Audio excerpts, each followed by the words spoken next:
L'état d'urgence a été déclaré en Espagne. 120 morts ont été enregistrés. Nous sommes loin du bilan italien, mais le virus s'est déclaré dans le pays un peu plus tard. On en parle avec vous, Henri de la Guérie. Vous êtes notre correspondant à Barcelone. Le gouvernement semble enfin prendre la mesure de la situation en Espagne. Oui, c'est vrai, alors que beaucoup ici ont considéré qu'il a tardé à réagir, mais Pedro Sanchez l'a annoncé en milieu d'après-midi. Il décrète l'état d'urgence, l'état d'alerte en réalité.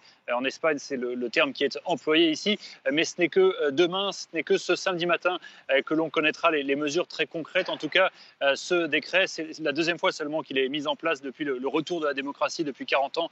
Eh bien, il permet notamment des restrictions dans les déplacements, des réquisitions de biens publics, voire même d'entreprises privées. Il permet également finalement des rationnements parce qu'on le voit déjà dans les magasins, certains étalages sont littéralement pillés. En tout cas, c'est vrai que c'est une réaction très forte alors que déjà depuis hier soir, tous les établissements scolaires en Espagne sont fermés jusqu'à nouvel ordre. Les liaisons aériennes sont suspendues avec l'Italie, avec le Maroc et d'autres pays vont venir, tandis que les salles de théâtre, les musées, les cinémas, tout est fermé. C'est tout un pays qui finalement se ferme petit à petit alors que ce gouvernement a été critiqué puisque rappelons que 2 ministres du gouvernement sont actuellement infectés par le virus. Or, ces 2 ministres ont participé dimanche dernier à la gigantesque manifestation pour les droits des femmes. Et ici, l'opposition et la presse conservatrice a reproché au gouvernement d'avoir autorisé cette manifestation dimanche dernier. Il y a déjà des zones confinées près de Barcelone.